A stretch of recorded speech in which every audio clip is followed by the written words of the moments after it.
Eu creio em nome de Jesus que você vai sair aqui dessa noite com algumas ferramentas bem preciosas para poder administrar melhor suas finanças. Amém? Você crê nisso? Amém. Seu coração está bem aberto para isso? Amém. Porque para a gente conseguir ajustar algumas coisas, talvez doa um pouquinho, né, irmão? Então você já tem que estar com o coração bem aberto. Porque tem algumas mudanças que talvez a gente precise fazer, que apesar de elas serem sutis, elas serem simples, elas vão exigir um certo nível de esforço. Você está disposto? Amém? Então vamos lá. Esse versículo que está aqui, Mateus 7, 24, 25, é a base do seminário.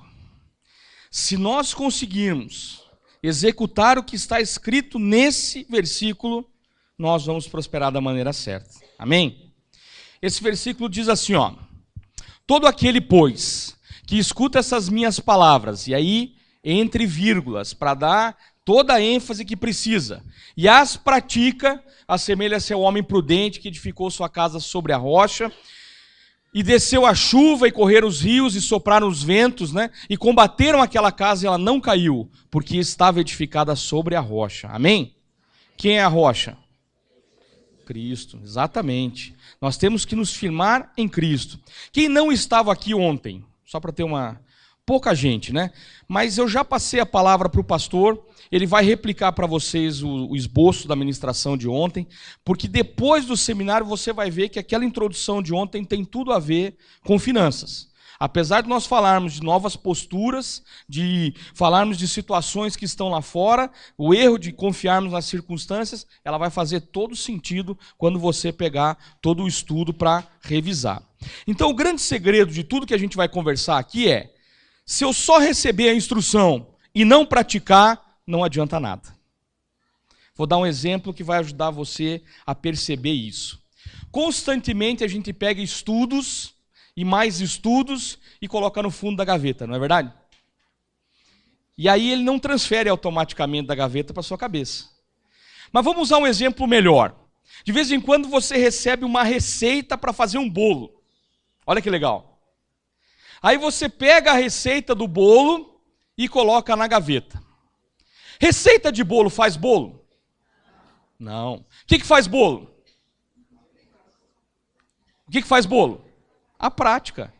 A receita é só a instrução de como é que você deve fazer, mas é a prática que vai proporcionar você comer o bolo. Então é mais ou menos assim: dois amigos se encontram na rua, e aí um diz para o outro, né? Meu irmão, eu tô com uma receita de bolo de laranja lá em casa fantástica. É daqueles bolos que ficam lindos, bonitos. Aí o outro pergunta: uau, tá me dando água na boca. Ele fica bem macio? Aí o outro fala: não sei, não fiz ainda. Mas quando eu fizer eu te falo. Então, receita de bolo, sozinha, não faz bolo. O que faz o bolo? A prática. É você pegar, né, a receita, olhar lá, ó, ovos, farinha, daí você começa a misturar. Talvez na primeira vez não fica tão bom, na segunda vez ainda também não, na terceira você esquece, queima, na quarta já começa a ficar bom. Até que um dia alguém encontra você na rua e fala assim: uau, que bom que eu te encontrei, me dá a receita daquele bolo de laranja que você faz que fica uma delícia. Nessa hora você virou especialista. A pessoa está consultando você porque você é reconhecido como faz alguma coisa bem. É assim que um especialista é formado.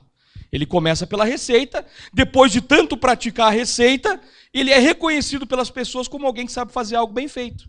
Então a grande sacada da história toda, o grande desafio nosso aqui é aprender o que nós vamos trabalhar nessa noite, na noite de amanhã, e colocar em prática. Porque senão vai ser só mais um estudo que vai passar pela sua vida, vai ser legal, talvez um dia você lembre, quando você for comprar o biscoito, né?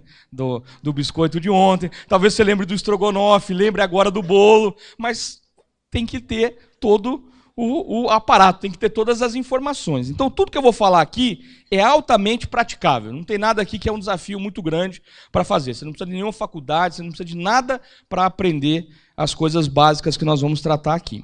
Então eu queria que você fechasse os seus olhos para a gente orar mais uma vez. Pai amado, Pai querido, Senhor, nós te pedimos nessa noite, Pai, sabedoria, Pai. Te pedimos que mantenha os nossos corações abertos, a nossa mente aberta. Nos ajuda, Pai, a praticar a Tua palavra, Pai, todos os dias, Pai querido. Nos enche, Pai, com a Tua sabedoria, com o Teu amor. Derrama sobre nós a Tua misericórdia, Pai, para que possamos realmente compreender aonde o Senhor quer nos levar, a um lugar melhor, a um lugar de governo, a um lugar onde haja paz e tranquilidade, Pai. Em nome de Jesus, nós te agradecemos. Amém, Pai amado, amém. Eu tenho quase certeza que você fez uma lista de coisas que você queria fazer esse ano, né? Quase certeza. E as campeões da lista é sair do vermelho e emagrecer. Às vezes não nessa ordem, né? Às vezes é emagrecer primeiro, sair do vermelho depois. Não é assim? O que impede você de sair muitas vezes do vermelho? É as novas atitudes que você precisa praticar. O que nós vamos trabalhar aqui, eu creio, em nome de Jesus, que vai levar você a um novo nível de administração financeira. Amém?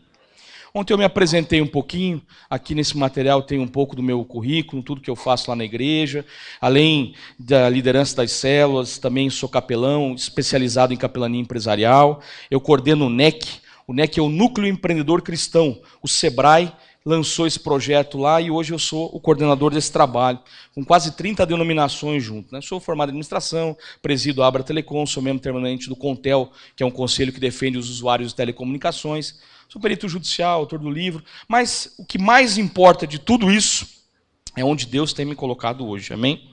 Amanhã você vai saber como Satanás queria acabar com tudo isso. E é só por isso que eu mostro esse currículo. Porque você vai entender amanhã como é fácil, através das suas finanças, você financiar o pecado. Então você não pode faltar amanhã, amém? Estratégia, né, irmão? Olha lá. Vamos lá. Aqui é só uma foto de como é que funciona o nosso Café dos Empreendedores lá na comunidade Alcance. A gente mantém uma mesa lá com cartões de visitas, serve um café da manhã bem delicioso. Claro, não começou assim, né, irmãos? O primeiro café de empreendedores nosso, há 8 anos atrás, tinha 12 pessoas. Minha esposa fez pãozinho de queijo em casa e café preto. Foi assim que começou. Hoje a gente serve um café da manhã de hotel lá, né? Bem bacana, bem gostoso esse trabalho que a gente faz lá. Mas vamos começar. Você crê na palavra de Deus? Amém? Você toma posse da palavra de Deus quando você lê? Vamos tomar posse desse versículo? Olha só o que está escrito aqui em Jeremias 29:11. Porque sou eu que conheço os planos que tenho para vocês, diz o Senhor. É Ele que está falando para você. Planos de fazê-los prosperar. E algumas versões falam em planos de paz. E paz é prosperidade, amém?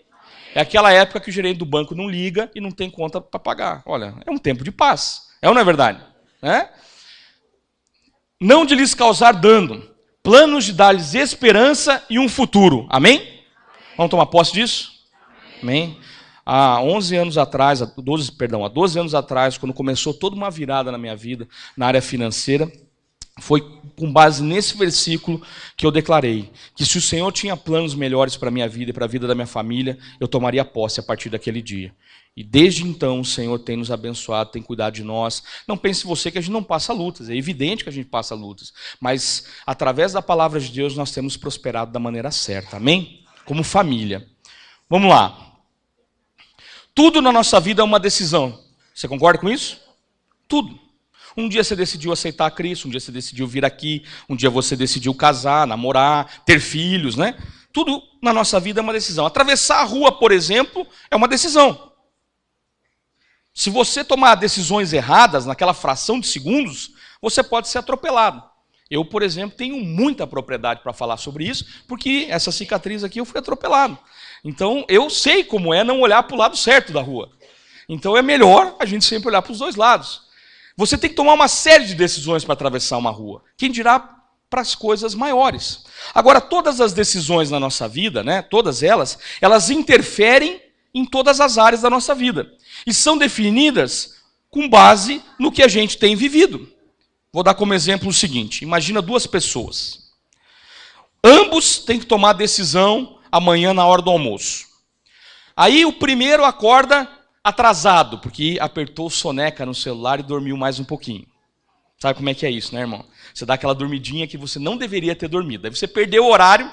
levanta desesperado, corre tomar banho, já sai chutando os filhos, já xinga a mulher que ela está te atrapalhando, vai trabalhar correndo de carro, né? E costurando o trânsito, e daí você chega no trabalho, o patrão fala alguma coisa, você já solta os cachorros nele, e aí você tem que tomar uma decisão meio-dia, ok?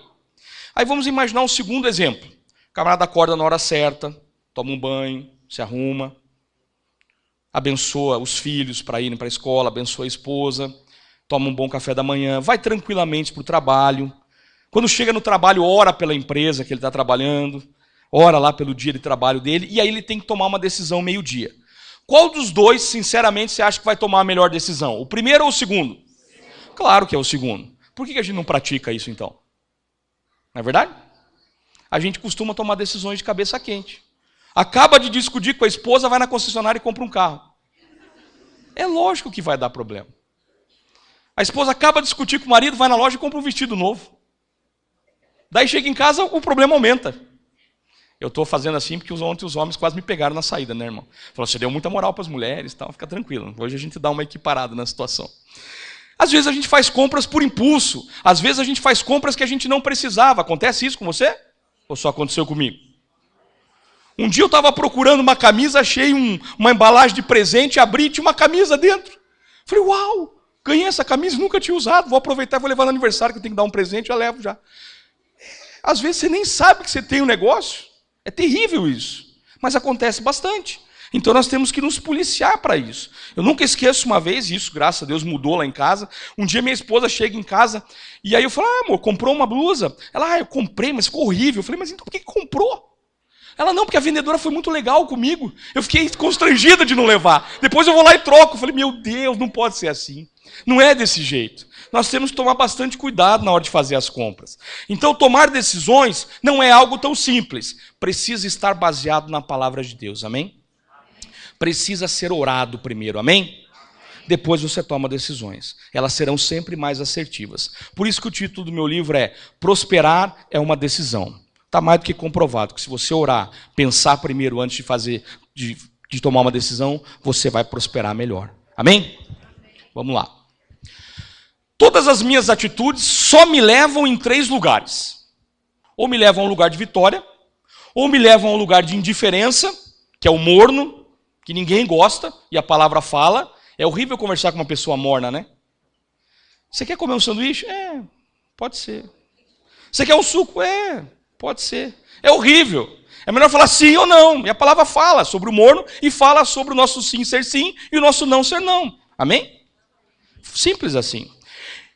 Ou vão nos levar a um lugar de derrota.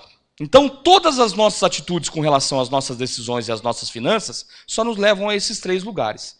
Então, olha que interessante. Para quem gosta de matemática, você só tem 33% de chance de acertar. Os outros 66% te levam para um lugar ruim. Então é melhor você acertar, amém? Legal? Eu sou suspeito porque eu sou fã de matemática, você já percebeu, né? Estou falando disso desde ontem, né? O jeito como a gente lida com o dinheiro que chega nas nossas mãos, com as nossas finanças, eles afetam tudo na nossa vida. Afeta o nosso bem-estar, as nossas relações com as pessoas, a nossa saúde. As pessoas adoecem por causa de problemas financeiros. As empresas percebem quando os funcionários estão endividados. Aliás, é fácil reconhecer um endividado. Talvez só tenha acontecido comigo isso na vida, né? Toca o telefone, a pessoa fala assim do teu lado, né? É de São Paulo, não vou atender não. Talvez só eu tenha feito isso, né? Mas já que vocês deram risada, imagino que já passaram por isso também. Né? Afetam os nossos sonhos, afetam o nosso trabalho e afeta a forma como a gente consome. É inacreditável, mas tem gente que quando está tudo bem, sai correndo fazer compras, né? Não, vou comprar, está tudo bem, estou no azul. Mas quando está no vermelho, o que a pessoa faz? Eu vou comprar para esquecer os problemas. O alcoólatra bebe para esquecer os problemas, né? Quem consome muito compra para esquecer os problemas. É um vício também, é um problemaço. Temos que tomar cuidado. E as empresas também percebem, quando os funcionários começam a pedir muitas faltas no trabalho, muitas licenças médicas, muito do problema tem a ver com finanças. Então as empresas percebem. Muitas vezes as pessoas são demitidas porque estão devendo. Não porque a empresa foi lá e custou seu SPC e o seu Serasa. É porque ela percebe que a sua produtividade diminuiu.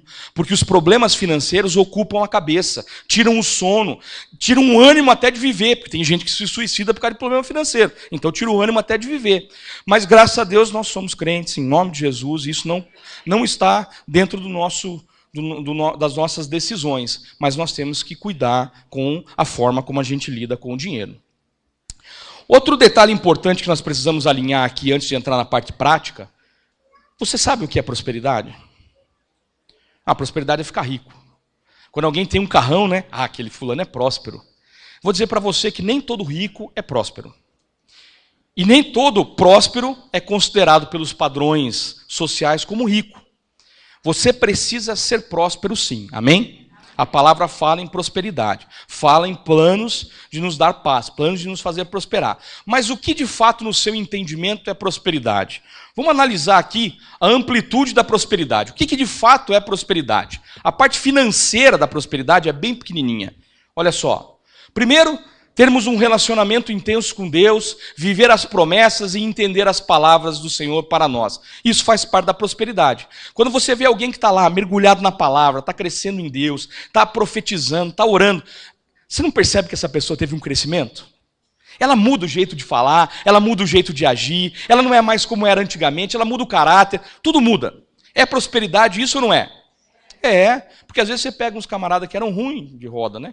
E de repente eles dão uma melhorada na palavra, ele prosperou. Ele largou o pecado, ele largou as coisas ruins, então ele prosperou, ele começou a tratar bem a esposa, ou a esposa começou a tratar bem o marido. Isso é prosperidade. A nossa família, os nossos filhos, né? A nossa unidade com o nosso cônjuge faz parte da prosperidade. Como é gostoso ver um casal decidindo as coisas juntos, andando de mão dada, se beijando bastante, é ou não é verdade? Você vê que o casal está prosperando. Minha filha esses dias falou, né? Meu Deus, como vocês se beijam? Glória a Deus, é isso mesmo. Né? Lá em casa a gente beija mesmo. Quando a gente vai fazer congresso de família, então, toda a administração a gente fala, vamos dar um beijinho primeiro. Né? Porque a gente gosta disso. É bom, é gostoso. Faz parte da prosperidade. Você concorda comigo? Os bons relacionamentos familiares e as amizades também fazem parte da prosperidade. Como é bom alguém reconhecer e falar assim, puxa, eu queria andar com fulano, eu queria andar com você é uma inspiração para mim. Quando você se torna essa referência, você está sendo uma pessoa que está influenciando a vida de outra. Amém? Um bom líder de célula tem que ter isso no coração. Você tem isso, líder de célula? Amém? Vamos lá. O nosso trabalho, os salários, os ganhos, quem tem negócio próprio, isso também faz parte da prosperidade. Mas a boa governança para quem tem uma empresa, ou a boa mordomia para quem administra um salário ou um recurso financeiro qualquer e que está em suas mãos, fazem parte da prosperidade. A responsabilidade, o caráter, a ética e ter as finanças controladas fazem parte da prosperidade. Ter alegria, saúde, longevidade faz parte da prosperidade. Porque você já conheceu algum carrancudo próspero? É difícil, né, irmão? Porque ele sempre está com aquela atitude murmuradora. Tudo bem? Tudo bem. Como é que você está? Bem.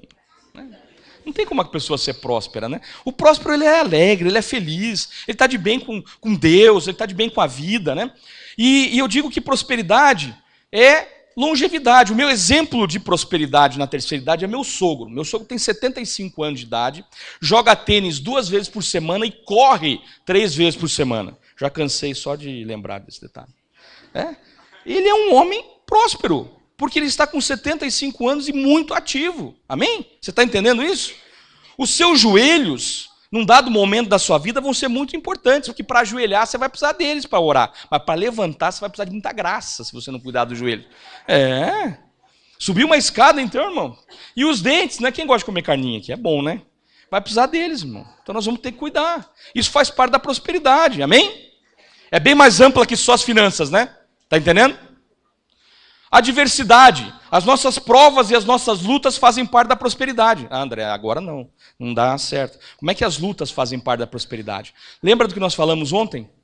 Nem todo problema que vai aparecer na sua vida é uma coisa ruim. Ele pode sinalizar uma coisa boa para você. Talvez você tenha que aprender a interpretar isso, discernir o que está acontecendo, para daí você poder prosperar da maneira certa. Então, todas as provas que você passar e as lutas são determinadas por Deus, para que você possa crescer e prosperar. Amém? Os nossos sonhos em realização, sonhos realizados, além da oportunidade de novos sonhos, fazem parte da prosperidade. A diligência, que é fazer tudo bem feito, o conhecimento, as habilidades e as suas atitudes fazem parte da prosperidade. Amar o próximo, doar atenção e ter amor por vidas faz parte da prosperidade. Como é gostoso você encontrar uma pessoa que você consegue influenciar a vida dele a ponto dele mudar de vida, dele conhecer o Evangelho. Como é gostoso receber um testemunho, né? Como é bom isso, né? Quando a gente recebe um testemunho de alguém que foi tocado por aquilo que você está fazendo. É muito gostoso. Mas quem faz mesmo de verdade, sabe quem é? O Espírito Santo. Só Ele que convence. Você é só ferramenta, só instrumento para chegar lá. Amém? A nossa semeadura e a colheita fazem parte da prosperidade. Semear sempre vai ser uma decisão que você vai tomar. Mas a colheita é automática. Sabia disso? Semear é uma decisão sua. A colheita vai acontecer de qualquer maneira. É desse jeito que acontece. Você planta lá 3, 4 grãozinhos de milho no chão e ele vira um pé grandão assim com várias espigas de milho com muitos grãos.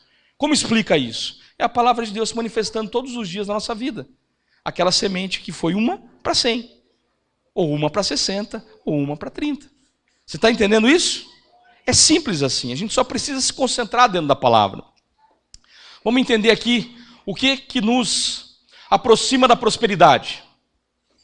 A nossa diligência, o trabalho, o amor, as decisões, os sonhos e principalmente a fidelidade. Fidelidade no quê? No seu horário de trabalho, na forma como você administra suas finanças, dos seus dízimos, ofertas, semeaduras e primícias. Isso tudo vai fazer parte do pacote. Um dia um rapaz chegou para mim e falou assim: André, você pode orar comigo? Eu faz 4 anos que eu trabalho na empresa e eu ainda não fui promovido. E outras pessoas que estão lá na empresa entraram depois de mim, já foram promovidas. Eu falei: antes de orar, posso fazer umas perguntas para você? Aí ele falou: pode. Todo animado, né? Aí eu falei: você chega no horário para trabalhar? Aí ele: quase sempre. Mas 3 vezes por semana eu dou uma atrasadinha. Por causa do ônibus e tal. Eu falei: ok. Quando alguém pede para você fazer algo além do que você faz, o que você normalmente responde? Não, sabe como é que é, né? Se você aceitar uma vez, você vira burro de carga. Então é melhor não fazer, para não ter problema. Eu falei: tá certo, entendi. E quando pedem para você ficar além do horário de trabalho? Não, de jeito nenhum, porque lá não paga hora extra, a empresa não tem banco de horas, se eu fizer isso, eu vou ser burro de carga. Então, você está me entendendo, é melhor não fazer, né? Eu falei: tô entendendo. Aí ele falou: vamos orar? Eu falei: não. Ele: como assim? Não, você não vai ser promovido com essas atitudes. Não tem como. Então não vamos orar. Agora, podemos orar para você mudar as atitudes. Aí ele: estou fazendo errado, né? Eu falei: tá. Vamos orar? Vamos. Oramos, ele mudou as posturas e em 3 meses ele estava promovido para a honra e glória do Senhor. Está entendendo como é que funciona? A nossa fé nos aproxima da prosperidade, mas a boa mordomia nos leva à prosperidade. E nós vamos falar sobre o que é mordomia. Mas antes disso, o que nos afasta da prosperidade? Basicamente as mesmas coisas. Não. As decisões erradas nos afastam da prosperidade. O amor ao dinheiro nos afasta da prosperidade. A falta de perdão nos afasta da prosperidade. André, o que falta de perdão tem a ver com finanças? Deixa o coração aí sem perdoar para você ver se não dá uma travada em tudo na sua vida. É melhor perdoar, irmão, rapidamente. Amém? Para que você não sofra na área financeira por causa disso, inclusive. A falta de relacionamento com Deus também. Mas a falta de mordomia vai produzir problemas. Olha os problemas, as consequências por causa da falta de mordomia. Dificuldade no relacionamento familiar. É claro, né? Você está em casa, começa a conversar de finanças, vira uma briga. Já aconteceu isso? Já viu isso? É terrível, né? Aliás, ninguém nem quer falar nisso em casa, né? Não vamos falar disso, senão vamos perder o sono. Não dá. Redução de entendimento sobre responsabilidade, redução na capacidade de planejamento, incapacidade de entendimento de novas estratégias para poder prosperar da forma certa, redução drástica na chance de uma promoção no trabalho, porque você está com a cabeça muito quente, possibilidade de perder o trabalho, né? Redução patrimonial e financeira, incapacidade de discernir o certo do errado, então você começa a tomar decisões de qualquer jeito. Compra mesmo, Deus vai ajudar, depois a gente paga esse negócio. Não dá para ser assim, ok? Facilidade de entrar num lugar de autocomiseração. O camarada arruma um emprego novo. Quando ele está com muito problema de mordomia, né, ele não é bom administrador daquilo que Deus põe na mão dele. E mordomo é isso, né? Mordomo é quem administra. Você lembra da história de José? Ele era quem no governo? O segundo, né? Na linha de comando. Ele administrava algo que não era dele. Nós administramos algo que não é nosso. Porque 100% do que você ganha foi Deus que proveu na sua vida. Você crê nisso? Amém? Então tudo é de Deus, amém? Você é mordomo. E o mordomo precisa executar uma boa mordomia para que aquilo possa prosperar, porque senão ele vai ser retirado daquele lugar. Então nós precisamos ser bons mordomos daquilo que Deus põe nas nossas mãos. E tem pessoas que quando entram nesse lugar de autocomiseração, o que é autocomiseração? Ele gosta que as pessoas tenham dó dele.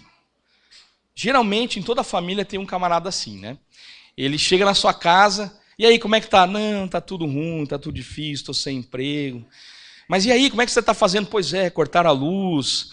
E quando você precisa para pagar a luz? Não, R$500. Aí o parente dá R$500 para ele. Aí ele vai no outro parente, daí como é que tá? Não, tá tudo ruim. E tô com a água cortada. Quando precisa? 200, o outro dá 200 para ele. Aí ele vai fazendo isso com a família toda. Vai precisar arrumar um emprego, um camarada desse? Pelo amor de Deus, não arruma um emprego para ele, porque daí ele perdeu a desculpa. Já pensou? Ele é pedidor profissional. O trabalho dele é pedir. Se você arrumar um emprego para ele, já era. E tem gente que gosta disso, né? Autocomiseração. Facilidade de entrar numa espiral negativa quando você é mau mordomo é muito grande. Começam a falar assim, e isso eu vi na prática, né? Um dia um rapaz chegou para mim e falou assim, a carga tributária no Brasil é muito grande, a gente paga muito imposto. Como eu não aguento ficar quieto uma hora dessa, eu falei assim, quanto você pagou de imposto esse ano? Ele, não paguei, porque eu estou na área do isento, né? Eu falei, então você está reclamando do quê? Se você nem pagou o imposto. Não, mas é que todo mundo está reclamando, mas todo mundo não é você.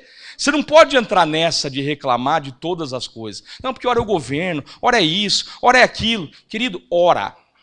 Essa é a grande chave do sucesso. Primeiro você ora, as outras coisas não interessam, amém?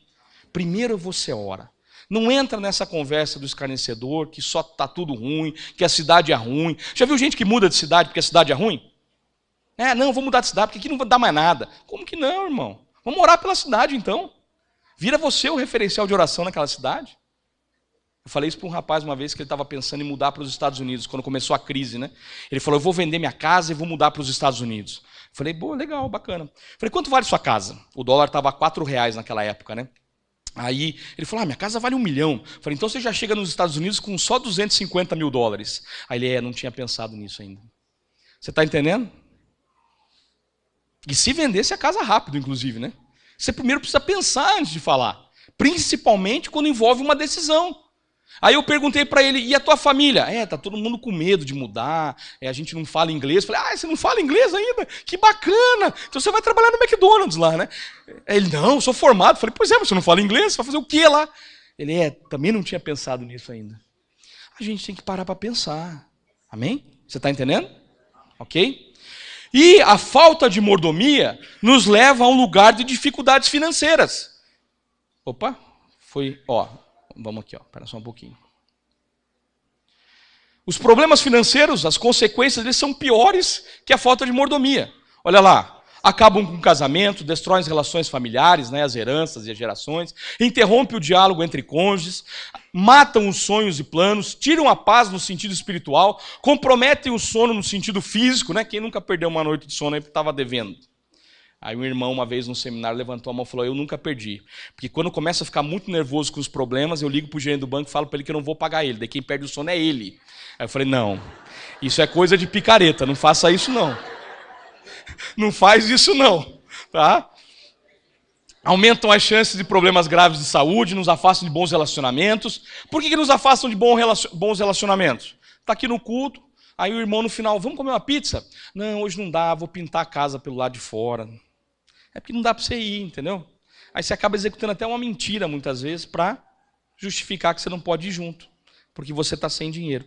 Na terceira vez que te convidarem, não te convidam mais. Porque fala, não adianta convidar, ele está com um problema financeiro, porque ele nunca pode. Então, todo mundo já sabe, querido. Então, já confessa rápido, mesmo, fala, não dá para ir, eu estou reorganizando minha vida financeira, então eu não posso ir.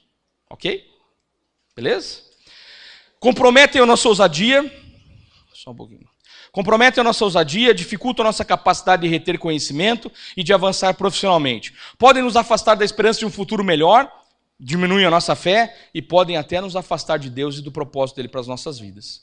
O problema financeiro é grave ou não é? É espiritual ou não é? Que vai te levar para um lugar longe de Deus. Porque tem muita gente que quando o problema financeiro começa a agravar, acha um culpado. Ele é daquela teoria, né, que a culpa é dele, ele põe em quem ele quiser. Aí ele joga para Deus. Ah, deve ser um tratamento que Deus está fazendo na minha vida. Ah, só por isso mesmo, nasci para ser prego, lembra disso ontem? Vamos lá. O que a gente precisa aprender então para poder administrar bem? E agora a gente já vai entrar numa questão mais prática.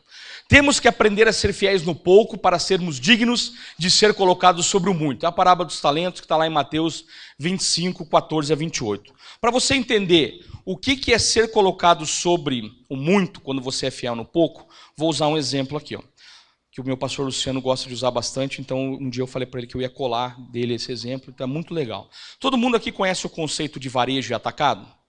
Varejo vende de unidade. Atacado vende de caixa, certo? Digamos que você foi colocado para cuidar do caixa do varejo, porque você começou na empresa agora, então você foi colocado no caixa do varejo.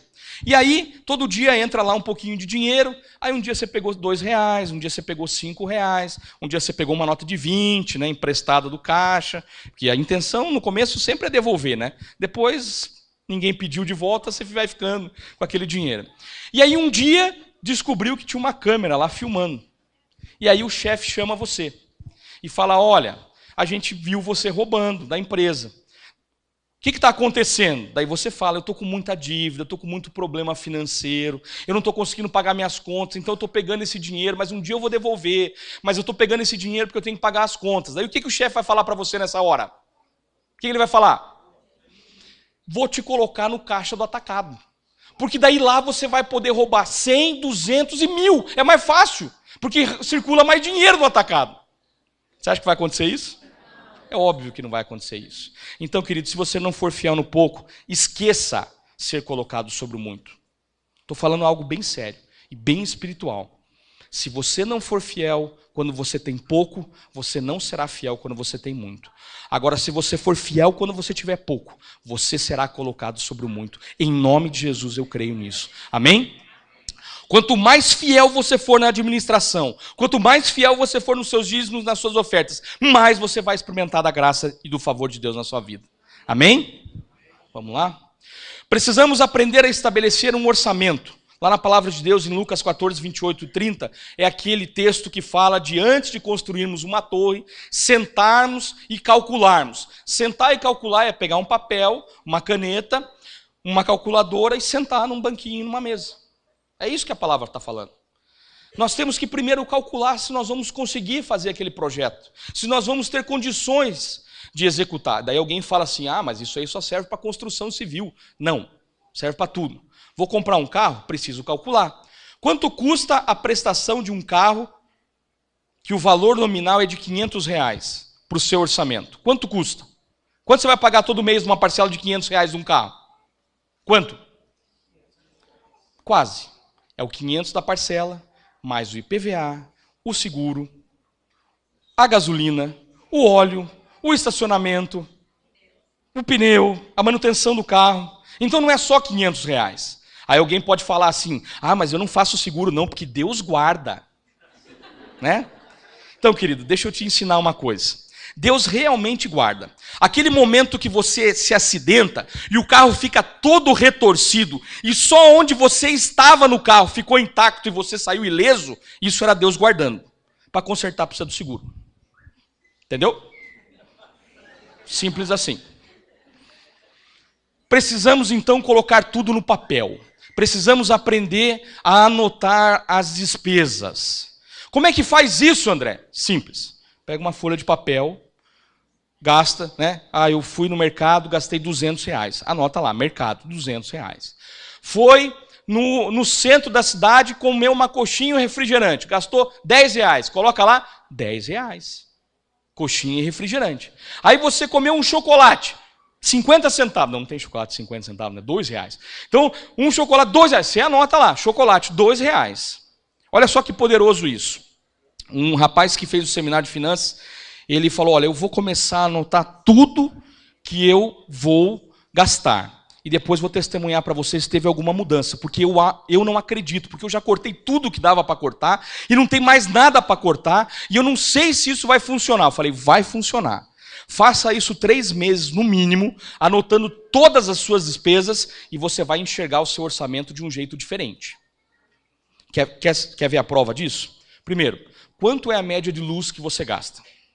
Muita gente não sabe. Quanto é a média de água que você gasta? A maioria não sabe. Quando você começa a anotar, isso vai ficando gravado na sua mente e fica fácil de você saber se tem um vazamento, por exemplo, na sua casa.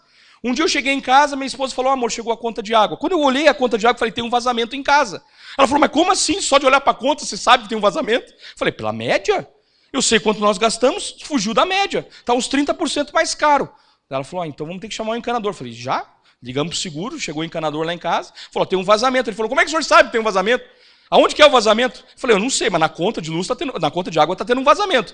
Aí ele olhou para a conta, olhou para mim com aquela cara, né? Falou, vamos procurar. Daí passou um pouquinho, de fato, tinha um vazamentozinho. Numa torneira lá, e estava saindo água. Numa torneira de fora da casa, então a gente não percebia, né? E aí consertamos. No mês seguinte, o que aconteceu? A conta reduziu.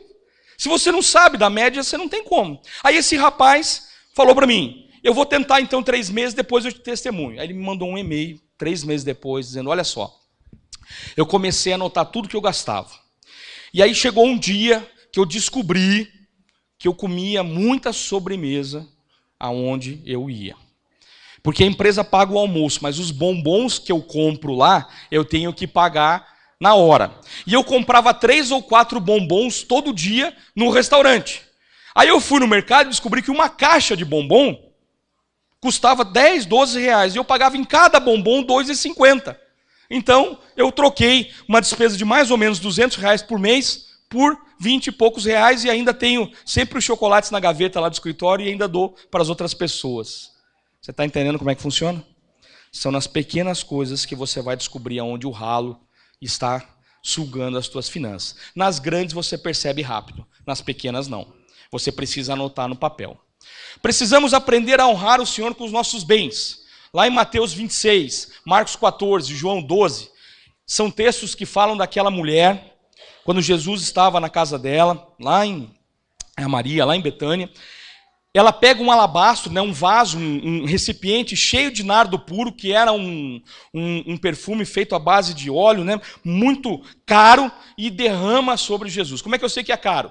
Porque os discípulos falaram, olha, ela não deveria ter feito isso, ela deveria ter vendido esse perfume por 300 denários, mais ou menos. 1 denário era um dia de trabalho, 300 denários era um ano de trabalho, tirando os finais de semana.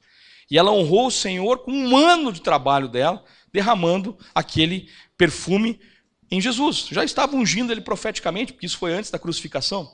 Mas Deus enxerga o nosso coração na hora de ofertar. Lembra que eu falei ontem que não é quanto você ganha que define se você é próspero ou não? É como você usa. A mesma coisa as suas ofertas.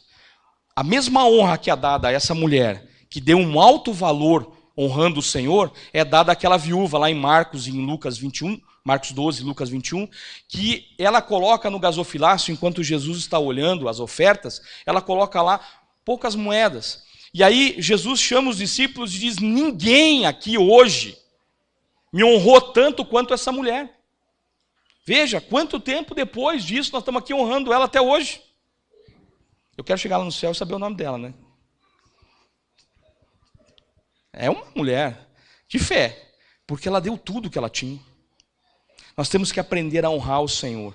E honrar o Senhor com os nossos bens, muitas vezes, é você dar a carona para um irmão, é você ajudar alguém com algo que você tem, é distribuir um pouco mais daquilo que você pode ofertar na vida das pessoas e semear na vida delas. Amém? Você está entendendo isso? Nós temos que acabar com a escravidão das dívidas. Nós temos que acabar com o consumismo, com as facilidades, porque primeiro a gente busca os empréstimos, depois o Senhor. Talvez, imagine a seguinte situação, imagine só. Alguém te liga 4 horas da manhã na sua casa. Salvo se estiver tendo uma vigília e o povo está aleluiado e quer te entregar uma palavra, vai ser uma notícia ruim. Você concorda comigo? Alguém liga para a tua casa 4 horas da manhã e te dá uma notícia assim, ó. Fulano, teu parente, está entre a vida e a morte na UTI. Bem longe daqui, né? Lá no Rio Grande do Sul. O que você faz nessa hora? Quando você ficou sabendo dessa situação. O que você vai fazer? Ele está na UTI entre a vida e a morte. O que você faz? Levanta, toma um banho, procura uma banquinha de revista aberta, compra um curso por correspondência de como ser ajudante de UTI, manda o curso para lá, faz o curso, depois pega o diploma, corre lá no Rio Grande do Sul ajudar o parente. É assim? Não, né? A gente ajoelha e ora, não é assim? Beleza. Por que com as finanças a gente não faz assim? Pode ser que só comigo que tenha acontecido isso, tá? Segunda-feira você tem uma conta para pagar. Primeiro você faz o quê? O que você faz? Abre o site do banco para ver quanto é que tem de limite. Depois abre o segundo banco para ver quanto tem de limite no segundo banco. Depois vê quanto tem para sacar nos cartões de crédito. Depois não deu ainda, você liga para o gerente do banco. Dá para aumentar meu limite. Ele manda você mandar o olerite. Você manda o olerite. Fica esperando. 4 horas da tarde você liga. E daí? Deu? Não deu? Não deu. Então liga para o parente. Depois vem no pastor. Quando nada mais deu certo, o que você faz? Agora ajoelha e ora. Não sobrou mais nada para fazer mesmo. Nós temos que primeiro orar. Amém? Primeiro nós temos que confiar no Senhor. Amém? Você crê nisso? Amém. Temos que aprender a ser diligentes, ser bons mordomos. Temos que aprender a superar as dificuldades, as adversidades, porque elas existem, né? E diligência é ter responsabilidade em tudo. O que significa isso? Ser diligente é ser ético, responsável, pontual, proativo, esforçado, atento, ousado, guardador da palavra de Deus, estar longe da preguiça. Lembra que eu falei da preguiça ontem? Aí você pode falar, André, eu não sou preguiçoso. Beleza, vamos fazer um teste então. O que você pensa da segunda-feira? Viu? Já identificamos alguns aí, né? Não, segunda-feira tinha que acabar. Eu odeio a segunda-feira, daí terça ia ser o problema. Você concorda comigo? E daí se acaba com a terça, quarta ia ser o problema. Tem gente que quando amanhece o dia, ele fala assim, queria ir para o céu só para matar Adão de novo. Porque por causa dele eu tenho que trabalhar. Isso é preguiça. E a gente acha às vezes que a gente não é preguiçoso. Então tem que tomar cuidado. Os pensamentos do diligente tendem só para a abundância. Porém, de todo apressado, aquele que quer pegar atalhos, estão somente para a pobreza. E o livro de Provérbios está cheio de coisas sobre diligência e sobre nos afastarmos da preguiça. Quero sugerir 2 livros aqui bem bons. As 25 leis bíblicas do sucesso foram escritas por 2 juízes federais, Dr. Rubens Teixeira e William Douglas. São 2 juízes muito... Eu amo ver gente em lugares de governo que são cristãos posicionados. Eles escreveram também Sociedade com Deus e os 10 Mandamentos, que é mais para a área jurídica mesmo. E também Salomão, o homem mais rico que já existiu, do Stephen Scott, é um livro que fala de riqueza na capa e não tem uma palavra sobre dinheiro dentro. Fala sobre as atitudes que Salomão tinha que ajudavam ele a prosperar. Prosperidade tem a ver com atitude. Você está entendendo isso? Tem a ver com diligência.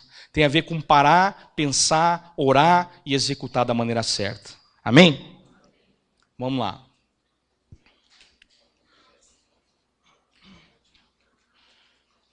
Provérbios 24:10 fala algo forte nos nossos corações. Quem é fraco numa crise é realmente fraco. Estamos vivendo um tempo de crise. Então temos que ser como está lá em Josué 1:9. Olha o que o Senhor fala para nós. Lembre-se da minha ordem, seja forte e corajoso. Não fique desanimado, não tenha medo. Lembra do medo ontem? Porque eu, o Senhor, seu Deus, estarei com você em qualquer lugar, por onde você for. Amém? Vamos tomar posse da palavra de Deus? Amém? Então não podemos ser fracos durante uma crise, temos que ser fortes. Amém? Ontem nós falamos de superação, mas olha só, João 16:33 diz, nesse mundo vocês terão aflições, amém? Amém? Eu creio na palavra de Deus até na capa, amém? Eu creio na Bíblia inteira, até na capa dela.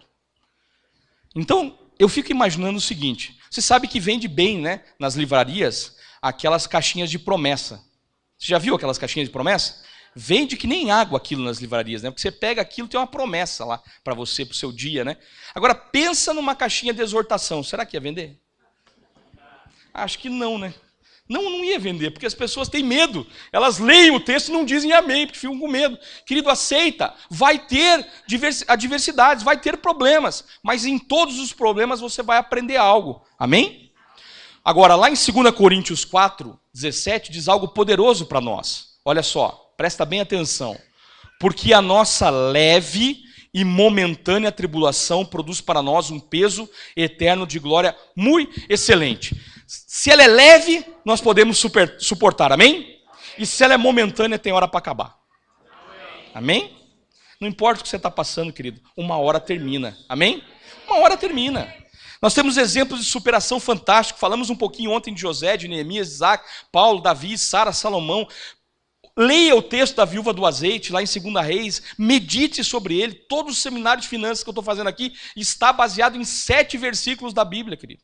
Tudo que eu estou falando aqui foi o que ela fez lá. Você tem que aprender a discernir a palavra de Deus, amém? Por que é importante você discernir a palavra de Deus? Você precisa entender ela. O que é discernir? É ler, reler, entender e praticar, amém? Você quer ver como isso é importante? Um dia um dos advogados que trabalha conosco lá falou uma frase que me chamou muito a atenção. Ele falou, olha, por que é importante a gente discernir a palavra de Deus? Todo mundo lá que trabalha comigo é crente, né? A gente faz culto lá no escritório, a gente ora, a gente restaura casamento lá de gente que vai nos procurar. É uma benção, glória a Deus. E aí ele falou o seguinte, quer ver, André, por que a gente precisa discernir a palavra de Deus? Olha essa frase. Aí ele me falou uma frase, presta bem atenção na frase. A frase começa bem. Um ótimo jeito de você dizimar as suas finanças é não dizimar. Interessante, né? Um ótimo jeito de você acabar com as suas finanças, e aí vem o discernir a palavra, é não dizimar. Olha que interessante. A palavra é a mesma, o contexto é diferente. Por isso você precisa ler a palavra de Deus e exercitar ela para entender o contexto. Amém? Vamos lá. Você precisa aprender a evitar armadilhas na área financeira. As primeiras que eu vou falar são da área comportamental. Depois nós vamos entrar na área financeira. Armadilhas perigosas no comportamento. Murmuração. Essa derruba muita gente e impede muita gente de prosperar. Você conhece murmurador profissional? Já ouviu falar em murmurador profissional? Murmurador profissional é fácil de identificar. Você diz para ele assim que você está com dor de cabeça. Ele responde para você, você não conhece as minhas dores de cabeça. Eu passo noites em claro com dor de cabeça. Aí você, para dar uma testada, você fala assim, ó, tô com uma dorzinha no braço. Sabe o que ele responde? Tomo 15 remédios para o braço. Você não sabe o que é dor no braço. Esse é um murmurador profissional. Eu um dia, lá em Curitiba, queridos, quando faz 29 graus, nós já estamos derretendo em vida. Já estamos pensando em passar na farmácia e comprar protetor solar antes que a gente morra.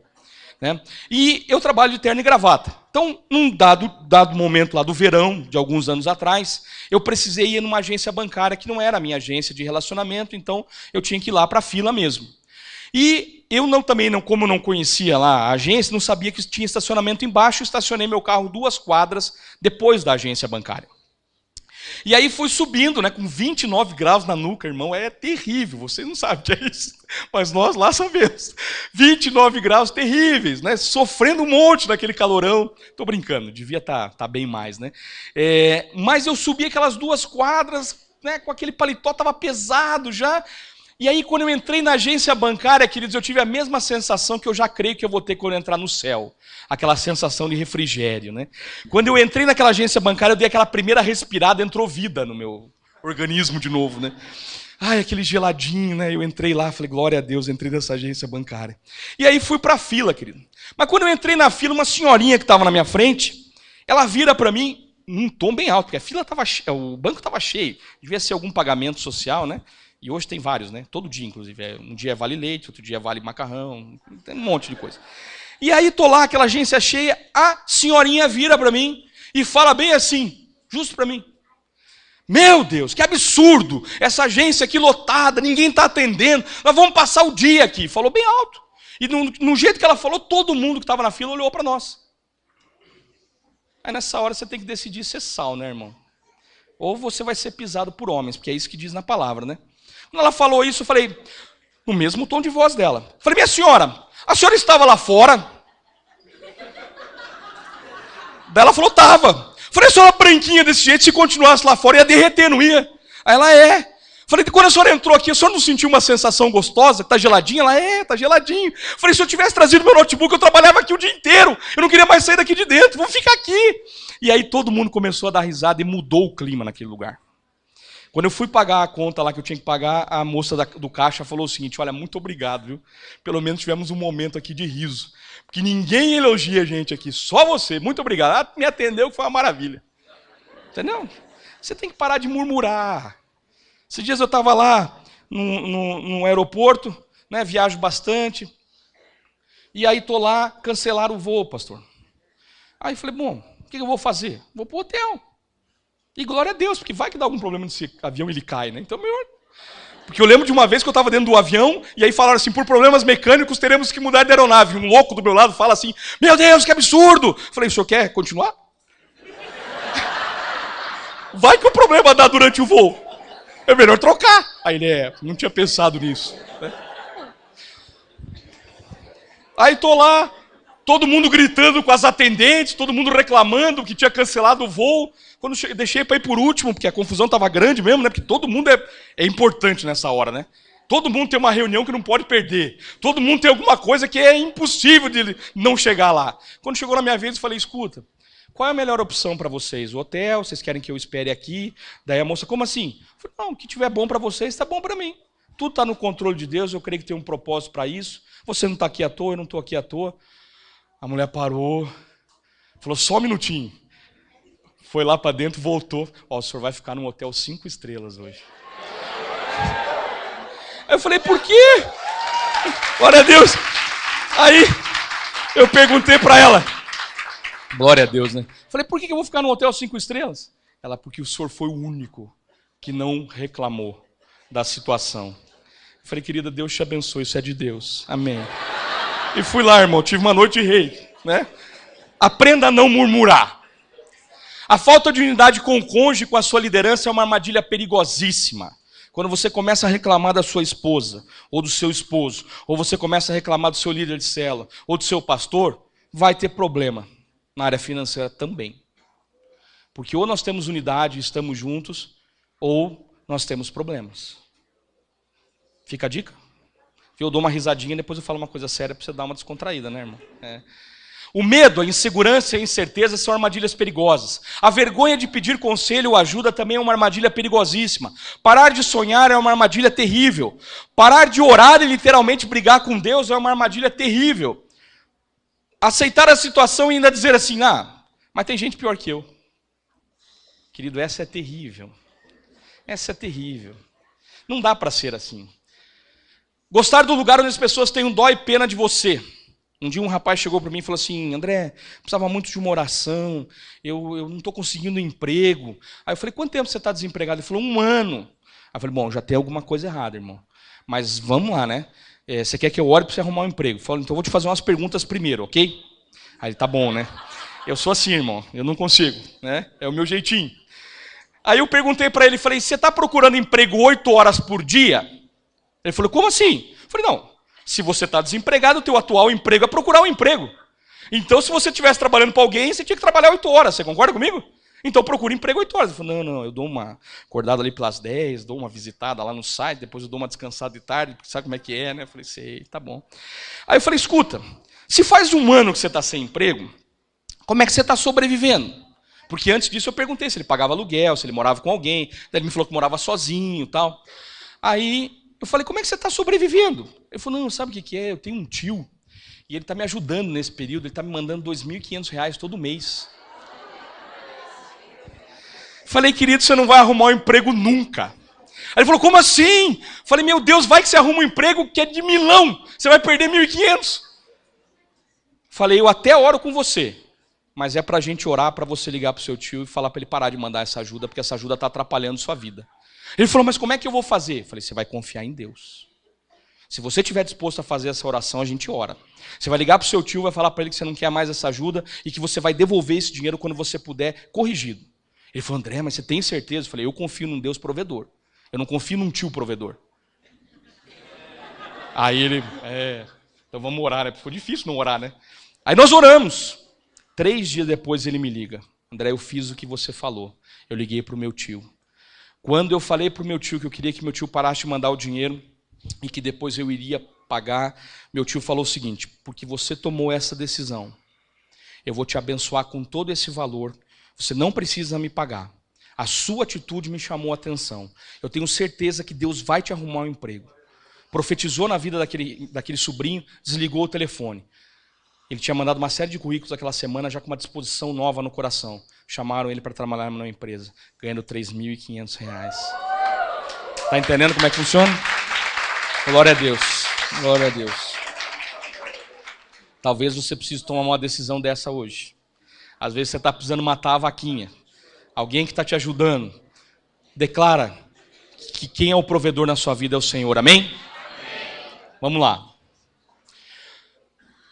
Como é que você vai ter pânico de mudança, pavor de mudança, quando para mudar uma situação você precisa da mudança?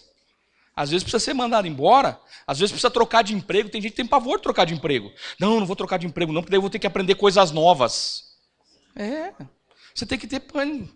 A gente canta aqui, né, no domingo: Senhor, muda a minha vida, muda a minha história. Menos o sofá de lugar, porque eu gosto de onde está. Não dá. Nós temos que confiar que Deus tem o melhor para nós, amém? Mesmo que isso vai exigir uma mudança. Às vezes você tem que fazer um novo curso, às vezes você tem que... Esses dias um rapaz me perguntou assim: mas eu não faço curso porque eles são caros. Sebrae, Senac, está cheio de curso gratuito. Tem um monte de lugar que dá cursos gratuitos. Procura fazer algo novo, procura reciclar a sua mente para você poder conseguir um emprego melhor. Amém? Agora vamos entrar nas armadilhas financeiras, né? E algumas provocam dívidas. Por exemplo, olha que grande revelação. Comprar a crédito provoca dívida. Pô, você já sabia disso, não é verdade? Por que insiste em fazer então? Né? 10 vezes sem juros existe? Não existe. É uma lenda isso. Uma historinha. 10 vezes tem que ter juro, porque alguém tem que pagar o juro. Quem paga o juro? Consumidor. Não, mas eu cheguei lá e o vendedor falou que o preço à vista era o mesmo preço que parcelado. Ele te enganou, querido. Desse jeito, ele te enganou. Eu vou contar um testemunho rápido aqui de um notebook para você entender como é poderoso a sua fidelidade, tá? Esse testemunho tem 2 estágios. O que eu vou contar agora, como eu comprei, e depois como Deus fez um milagre. Primeiro eu vou contar agora como eu comprei. Depois, quando eu for falar de dízimos e ofertas, você me ajuda a lembrar de terminar de contar a história do notebook, beleza? Caso eu esqueça. Então vamos lá. Primeira parte. Recebi um dia uma oferta, falei para minha esposa: amor, estou precisando trocar meu computador, eu trabalho com o computador, então eu viajo, então eu preciso levar ele para tudo quanto é lugar, é por aqui que eu trabalho. E aí falei para minha esposa: amor, estou precisando comprar um notebook novo. Ela falou: é verdade, amor, você já tinha me falado isso. Falei: recebi uma oferta. E ela falou: quanto foi a oferta? Eu falei: R$3.000. E eu falei: olha, vou comprar um notebook. E por que eu estou falando o valor? Para você entender. Aí ela falou: tá bom, amor, eu concordo com você. Estamos alinhados? Estamos alinhados. Comecei a procurar o computador na internet, achei o modelo que eu queria, mas custava R$3.700 na loja mais barata lá em Curitiba. Aí eu falei: bom, como eu vou comprar à vista, vou lá negociar. Então eu cheguei lá, falei: olha, eu quero comprar esse notebook aqui, ele custa R$3.700, mas eu quero pagar R$3.000 à vista. Daí o vendedor deu uma risadinha e falou: não funciona bem assim, né? Você pode pagar em 10 vezes sem juros, mas R$3.000 não dá. Aí eu falei: bom, vamos fazer o seguinte, eu volto aqui então, ali pelo dia 30. Aí ele falou: por que dia 30? Eu falei: porque dia 30 você tem uma meta para bater. E talvez os meus 3.000 valem mais. Daí ele deu uma risadinha e falou: tá bom, né? Achou que eu nem ia voltar dia 30. Eu fui lá. Renan, o nome dele. Falei: ei, Renan, tudo bem? Eu vim comprar o computador. Aí ele deu uma risada e falou: você está querendo comprar o computador mesmo, né? Vamos ver aqui como é que a gente consegue. E foi. De repente ele conseguiu lá R$3.400. Falei: muito bom. Mas eu orei. E aí é legal quando você fala assim: eu orei, a pessoa não sabe o que você está falando, né? E fica com aquela cara assim. Falei: eu orei, Deus me deu uma direção, eu só vou pagar R$3.000 no computador. Então, se você puder me ajudar um pouco mais. Ele falou: não dá mais, 3.400 é muito. Eu posso até falar com o meu gerente, mas eu acho que eu não vou conseguir mais desconto. Eu falei: então vamos fazer o seguinte, eu volto aqui dia 4. Aí ele falou: mas por que dia 4? Eu falei: porque no 5º dia útil, o teu chefe tem que pagar o teu salário. Então talvez os meus 3.000 valem mais nesse dia. Daí ele falou: você é maluco, né? Assim. Aí eu falei, eu volto de agora. Ele falou, não, pera um pouquinho, vou chamar meu gerente lá. Eu tô vendo que você quer levar o computador, vamos ver se a gente consegue. Aí chegou o gerente, aí o gerente olhou para a tela do computador e falou, não, mas era 3.700, você já deu 3.400, tá louco de bom. Eu falei, não, seu gerente, eu orei. Deus me deu uma estratégia e eu quero pagar 3 mil reais no computador. Ele falou, não, peraí então. Tá, ó, consigo um preço aqui especial, 3.200, não dá mais para reduzir. Eu falei, ó, tá muito bom, mas eu orei e vou pagar só 3 mil. Aí o gerente falou, não, chama o promotor da Sony lá então, vamos conversar com ele. Aí foram, mexeram. Aí o promotor da Sony chegou e falou, mas o senhor, 3.200 reais não existe em lugar nenhum. Eu falei, você não entendeu, eu orei. Né? Já eram 3 me atendendo, né? Aí, de repente, eles chegaram num preço de 3.050 reais. Aí eu falei, Deus, pô, 3.050, vou levar, né?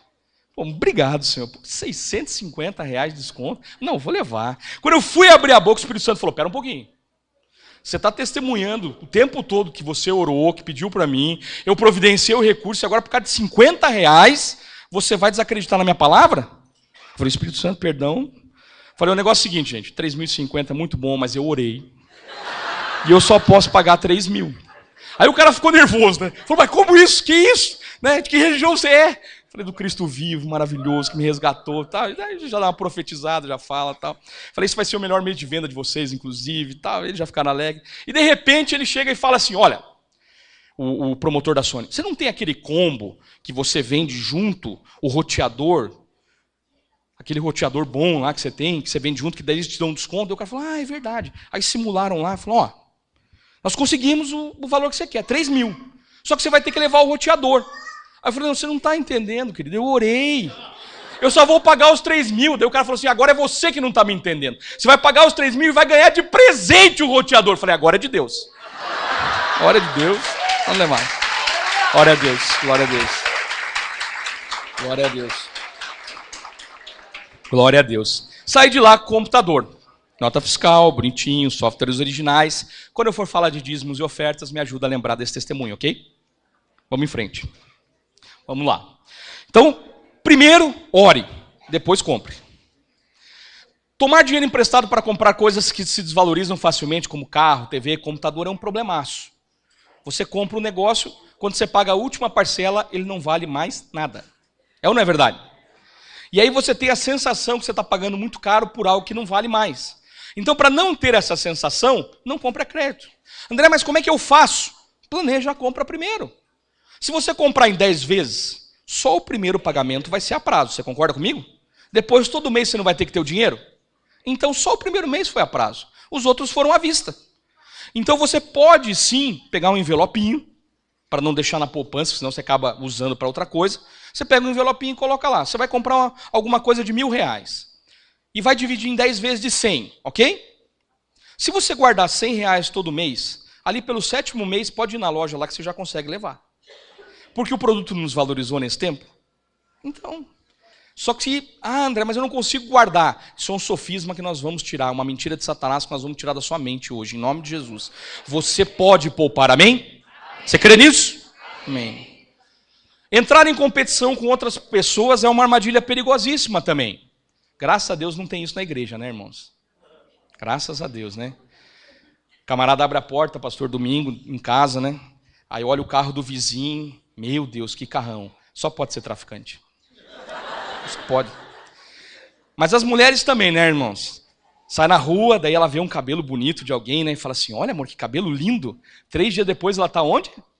No salão, fazendo o mesmo cabelo. Ai, mas que tênis legal aquele. No dia seguinte, aonde? Na loja, comprando igual. Nós não podemos entrar em competição com as pessoas. Hoje em dia, as crianças, eu tenho até dó. Porque as crianças chegam na escola, se não tiver um telefone desse super power, ninguém nem conversa com ela mais. Porque eles não conversam mais pessoalmente, é só pelo WhatsApp, né? Tá do lado da pessoa, manda um WhatsApp para a pessoa. Aí, tudo bem? Tá tudo bem. Né? Não se olham mais, é só mandar um WhatsApp. Aí se a criança não tem um plano 3G, então, coitada, está excluída do universo. Não pode nem para a escola direito mais. Né? Então, entrar em competição com as pessoas provoca dívida. Não zelar pelas coisas também provoca dívida. Eu fui numa festa de aniversário um dia e vi uma cena horrível. Estava chuviscando lá fora, aliás, em Curitiba, os 365 dias, 280 são nublados, 279 chove, né? Então, e a gente ama aquele clima, amém? né? Porque aqui eu derreteria no verão. Lá não, lá é gostosinho. Eu estava num aniversário de criança e vi um menininho com uma roupa linda, toda branquinha. E aí a mãe falou para ele, não filho, pode brincar lá fora. Daí eu lembrei que eu tinha acabado de entrar na festa e vi que lá fora, na onde estava a cama elástica, estava um banhado já, porque as crianças pulavam em cima e a água ia acumulando e eles iam tomando banho de chuva junto. Aí eu pensei, vai mandar a criança com essa roupinha nova lá? Aí passou uns 15 minutos, volta a criança, já tossindo, espirrando e com aquela roupa toda suja. Então, além da roupa que perdeu, ainda vai ter o remédio para gripe. Tem que zelar pelas coisas. Não é porque você tem um carro velho que você não pode lavar ele, irmão. A água não derrete o carro. Uma outra revelação fantástica. Não derrete. Um dia um irmãozinho me convidou para almoçar. Quando ele falou, estou aprendendo sobre semeadura, quero semear na sua vida, vou levar você para almoçar. Quando eu fui entrar no carro dele, eu tive que lembrar se eu já tinha tomado aquela vacina antitétano, né? Fiquei ali pensando, um monte de ferrugem em volta, né?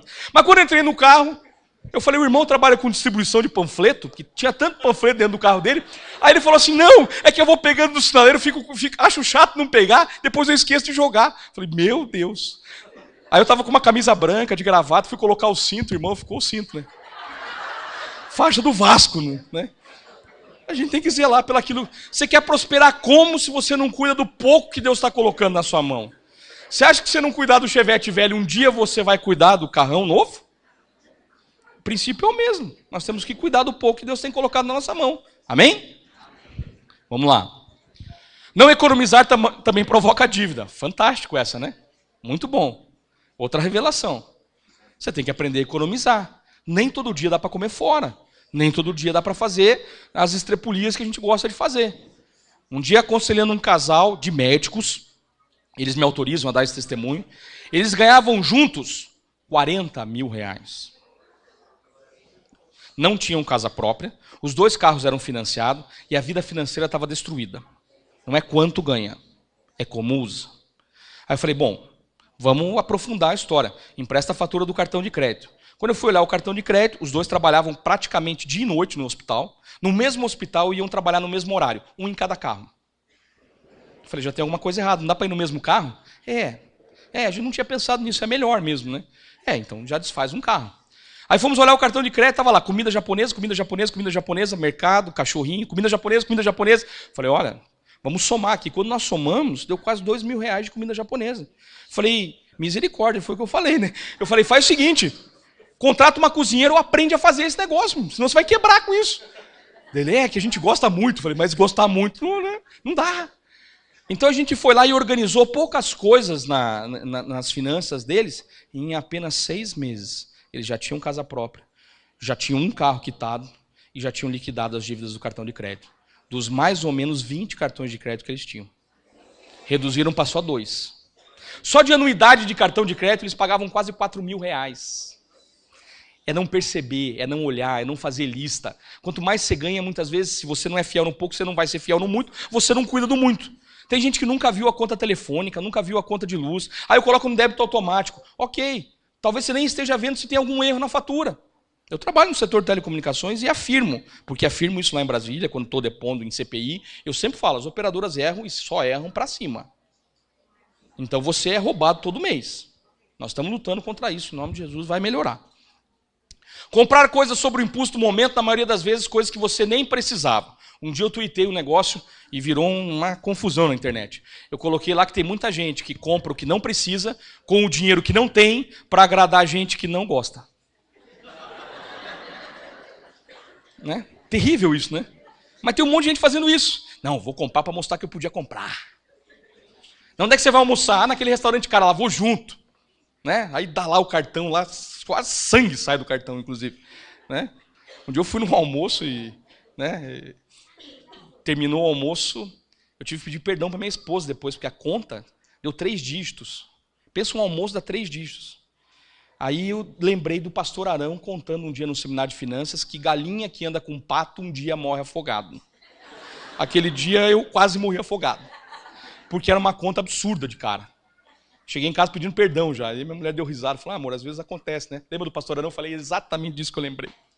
Não dá. Se você não tem condições de andar com gente que tem essa condição, cuidado para não fazer besteira. Você quer comprar aquela roupa que tem aquela florzinha, que é bacana, mas que custa muito caro. Imagina pagar 400, 500 reais numa camisa. As que eu tenho eu ganhei, irmão. Eu não pago. Eu não pago. Você pode me ver um dia com ela, né? Então, já deixa eu falar. Eu ganhei todas. Não compro. Não tem como. Imagina. Aí vai para a máquina de lavar. Deus o livre, dá uma zebra lá na máquina, perdeu a camisa. Aí literalmente quinhentão foi pelo ralo, né? Foi embora. Se você ficar assistindo comercial de televisão, sabe o que vai acontecer com o seu corpo? Ele levanta sozinho e vai comprar. Porque você já percebeu que todas as propagandas são assim? Por exemplo, eu sou adepto daquelas propagandas de impacto. Né? Cigarro, por exemplo, na contracapa, né? Assim, digamos, tá lá o cigarro, o nome do cigarro, atrás tem o quê? Uma foto de alguém morrendo, né?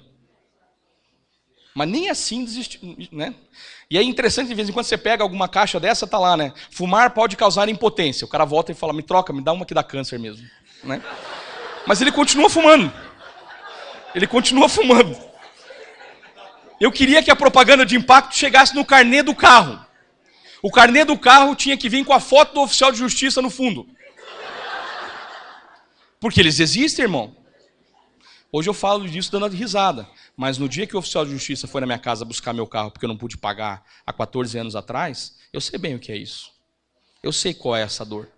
Eu sei o que é ter que explicar para um filho, falar, perdemos o carro porque papai não pôde pagar. Então a gente precisa aprender a administrar para não perder. Porque na hora que a gente tem que explicar é muito ruim. Tá entendendo? Ok?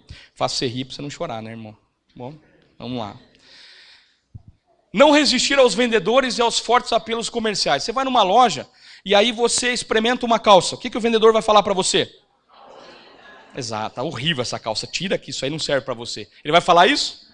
Você tá horrível, mas ele vai mandar você comprar. Alguém se afundaria em dívidas por querer? Não? Vocês afirmaram, hein? Só ela aqui disse sim. Só ela falou sim. Todo mundo falou não, hein? Ninguém se afundaria em dívidas por querer, né? Ninguém. Vamos ver? Você perde o emprego, mas não ajusta o padrão de vida. Você entrou em dívida. Foi por querer? Foi. Você, de repente, ficou desempregado. E aí as dívidas começaram. Não foi por querer, né? Você não quis ficar desempregado. Mas você foi diligente enquanto você estava trabalhando para não ser mandado embora? Pode ter sido, então, por querer. Despesas médicas podem acabar com a sua saúde. Um plano de saúde ajuda. André, mas é muito caro. Ficar internado no particular é mais caro ainda. Não é não? Vícios e pecados ajudam a afundar as pessoas nas dívidas? É sem querer? Alguém é viciado sem querer? Alguém peca sem querer? Olha só. Mas ainda assim, né? Alguém se afundaria em dívidas gastando aquilo que não recebeu? Você conhece gente que faz isso de vez em quando? Não é sem querer, né? Incapacidade de administrar o dinheiro, dificuldade de poupar. Quando falar sobre dinheiro é tabu. Ou o analfabetismo financeiro e ainda a infidelidade. As pessoas entram em dívidas sem querer? Parabéns. Ela acertou de primeira. A gente entra na dívida porque a gente quer. É intencional.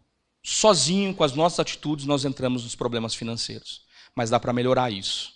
Existem armadilhas perigosíssimas no sistema financeiro. Cartão de crédito é bom ou é ruim? Internet é bom ou é ruim?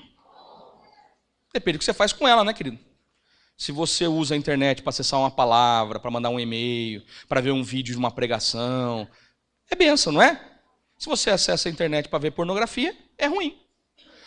A mesma coisa é o cartão de crédito. Se você usa bem, ok. Se você usa mal, vai ser um problema. Qual é o bom uso do cartão de crédito? Quando deveria ser o seu limite? No máximo, 5% de quanto você ganha. Agora já dá um desespero. Tem gente que começa a suar, começa a passar mal. Né? Agora é a hora de trancar a porta, não deixar ninguém sair. Mas eu ganho R$1.000. Quanto é que deveria então ser meu limite? 50. 50. Mas normalmente não é o contrário? Eu ganho 1.000 e tenho um limite de quanto no banco? 5.000. Então não é para pagar a conta, você concorda comigo? O cartão está torcendo para você não pagar a conta um dia, para ele poder reparcelar. Tem algum gerente de banco aqui para me pedir perdão já? Não? Não? Ninguém trabalha em banco aqui? Irmão, não fica constrangido nessa hora. Você viu que ele levantou a mão devagarinho, né? Quero te pedir perdão já, irmão, mas tem meta para bater lá, não tem? Não tem que vender as coisas? Coitado de quem pede um empréstimo, né? Não tem que sair com um segurinho de alguma coisa lá? Não, irmão, não acaba com o negócio dele, né? Perdão. Não. Se você precisar de um bancário honesto e bem-sucedido na vida, você procura o irmão aqui. Que ele é da igreja, ele não vai fazer com você o que ele é obrigado a fazer com os outros, entendeu? Né? Ok? Mas não tem limite, não tem meta para bater? Gente do banco não é amigo. Ele vai empurrar algo em você. Quando chegar aquela cartinha na sua casa dizendo que você é um bom cliente e seu limite aumentou, fuja que é cilada, irmão. Não sai dando glória a Deus, olha lá, meu limite aumentou. Isso vai ser um problema. Empréstimos é um problemaço no seu CPF, quem dirá na avó. Na vozinha, né?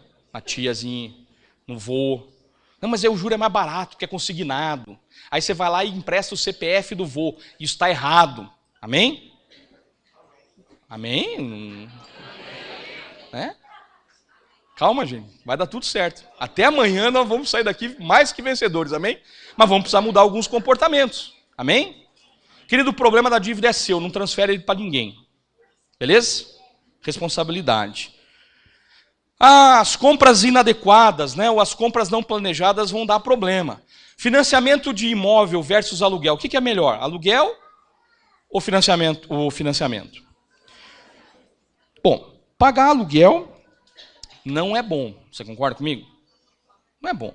Por exemplo, eu e minha filha um dia, minha filha mais velha, que vai fazer 18 agora, mês que vem, nós estávamos assistindo televisão e passou a chamada de um filme. A Inquilina era a chamada do filme. Daí minha filha perguntou assim, pai, do que será que é o filme? Eu falei, de terror? Só pode ser de terror, porque o inquilino feliz não tem, né? Agora, comprar casa própria por um financiamento desses, tipo Minha Casa, Minha Dívida, né? Não é assim o nome do financiamento, né? É Minha Casa, Minha Vida endividada, né? Porque você vai passar 30 anos pagando um negócio, só pode financiar 2 imóveis, que com 90 anos você não quer financiar mais nada. Você quer já ir para o terreno que você comprou lá no cemitério. Chega, não dá mais nada, né? Não tem como. Agora, como é que compra um imóvel, então? Orando primeiro. Amém? Há 12 anos atrás, eu e minha esposa queríamos sair do aluguel. Esse testemunho inteiro está no livro, não dá para contar ele inteiro aqui, mas ele está todo no livro. Nós fomos uma Caixa Econômica, eu queria muito pegar um financiamento para comprar uma casa. E nós fomos lá, eu perguntei da documentação, e aquele funcionário, eu creio que em nome de Jesus foi usado por Deus, porque ele quis me desanimar. Ele falou, não, agora não é hora boa de financiar, agora é difícil, o que o senhor faz? Não, é ruim. Quando eu saí de lá, eu estava tão desanimado, mas eu peguei na mão da minha esposa e falei assim, amor, nós vamos declarar algo juntos agora. Em nome de Jesus, nós não precisaremos de um financiamento bancário para comprar nossa casa própria. Em nome de Jesus, nós declaramos isso. Ela falou, amor, eu vou pegar carona na sua fé, porque eu não tenho nem ideia como é que a gente vai fazer isso. E aí falei, preciso começar a dar passos. Eu tinha um carrão financiado, liguei para o meu pai. Falei, pai, eu preciso vender meu carro. Ele falou, vai trocar por um mais novo? Falei, não, vou trocar por um modelo quitado. Daí meu pai perguntou por quê? Falei, porque esse carro é o que eu vou dar de entrada numa casa. Aí meu pai, legal. E que carro você quer? Eu falei, qualquer carro. Menos um Gol branco, pai. Eu tinha pavor de Gol branco. Para mim, quem comprava um Gol branco, comprava um carro de frota, né? Porque eu olhava um Gol branco na rua e falava assim, quem que compra um Gol branco? E aí, passou uns 3 dias, meu pai me liga, tenho 2 notícias para te dar. Consegui vender teu carro financiado, mas o carro que eu consegui pegar foi um Gol branco. Aí, cheguei com o Gol branco em casa, minha mulher olhou para mim e falou, Deus está tratando com você, hein, amor? Eu falei, tá tratando comigo. Passou mais alguns dias, fomos visitar uma casa que eu tinha visto no jornal. E aí eu falei para o dono da casa, falei, Juliano, eu tenho um carro para dar de entrada. Ele falou, carro eu não pego. Um monte de gente já veio querer dar carro, eu não pego o carro. Eu falei, e além do carro, eu precisava parcelar direto com você a diferença. E aí ele falou, não, isso também não tem como fazer. Eu falei, você não aceita nenhum tipo de carro? Porque eu orei, Deus me deu uma estratégia, e o carro é como eu vou entrar na minha casa própria. Daí ele deu risadinha e tal. Falou, bom, na verdade assim, eu até preciso comprar um carro, porque eu tenho uma academia, e naquela época estava bombando esse negócio de personal trainer, né? Ele falou, mas o carro que eu quero comprar é um carro que eu possa plotar, né? Colocar aquele adesivo em volta. Então dificilmente você vai ter um carro que possa fazer isso. O carro que eu estou pensando em comprar é um Gol branco. Aí eu falei, Deus, obrigado. Falei, Juliano, eu tenho um Gol branco. Aí ele falou, mas só se for do ano tal. Eu falei, é desse ano. para a honra e glória do Senhor, demos aquele carro, entramos, o testemunho está todo lá, compramos a nossa primeira casa, depois compramos a casa dos nossos sonhos, que é a casa que nós moramos hoje, pudemos fazer tudo aquilo que a gente sonhava nela, para a honra e glória do Senhor, sem ter feito financiamento bancário. Amém? Primeiro você ora, depois o Senhor acrescenta estratégia sobre a sua vida. Amém? Financiamento de veículo versus carro velho ou consórcio. É bom fazer um consórcio? Claro que é. Quando você já tem o carro, o primeiro carro, e aí você quer melhorar o carro. Quando você não tem o carro e faz uma carta de consórcio, você se acha o azarado. Porque você nunca é sorteado. Você fica lá, meu Deus, o que aconteceu? Eu nunca vou conseguir comprar o carro. E nunca vai, aí vem aquela confusão e tal. Então, para o primeiro carro, não faça financiamento. Compre um carro mais velho. Ok? Ah, André, mas carro mais velho dá manutenção, mas não dá carnê. Então não deu para pagar, põe na garagem, vai trabalhar de ônibus. Beleza, não tem carnê para pagar. Não tem nada de errado comprar um carro mais velho. Nada de errado. Nada. Não vai te fazer mal nenhum comprar um carro mais antigo. Você está entendendo isso? Beleza? Vamos em frente? Ah, lojas de departamento, né? Comprar no carnê é bom ou é ruim? 10 vezes sem juros, gente. Né? Amor, maravilha. Onde é que paga o carnê? Tem Casa Bahia aqui? Tem, né? Ah, tem, em qualquer lugar tem, né? Isso é uma coisa de louco. É? Tem 3 vendedores aqui? Se você precisar de algo, você vai conversar com eles. Tá? Que eles vão te vender à vista, em nome de Jesus. Eu creio, eu profetizo isso. Mas você chega lá e você consegue pagar o carnê dessas lojas, né? Para não falar nomes, então, né? Pra gente ser bem ético. Você paga no banco, né? Paga no banco? Não. Ainda bem que é na frente da loja, né? É na frente? Não, né? É no fundo. Se tiver 3 andares, é no fundo do 3º andar. Para você ir comprando na volta já, né? É desse jeito. Cheque predatado é um bom caminho? Não existe cheque predatado, você sabia disso? É uma convenção do comércio.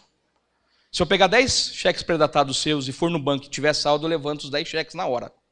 Ah, André, mas daí cabe um processo por dano moral. Cabe. Daqui 10 meses a gente se encontra na audiência, eu devolvo o dinheiro, daí você já me devolve, porque já deu os 10 meses mesmo, já deu tudo certo. Não dá. Toma bastante cuidado com o cheque predatado. André, mas eu não sei viver sem o cartão de crédito e o cheque predatado. É dessa maneira que eu funciono. Se eu parar de dar cheque predatado ou parar de usar o cartão de crédito, eu não sei como é que eu vou viver. Tem 2 jeitos de se aprender. Um é você mesmo fazer isso. Outro, o Serasa faz isso para você.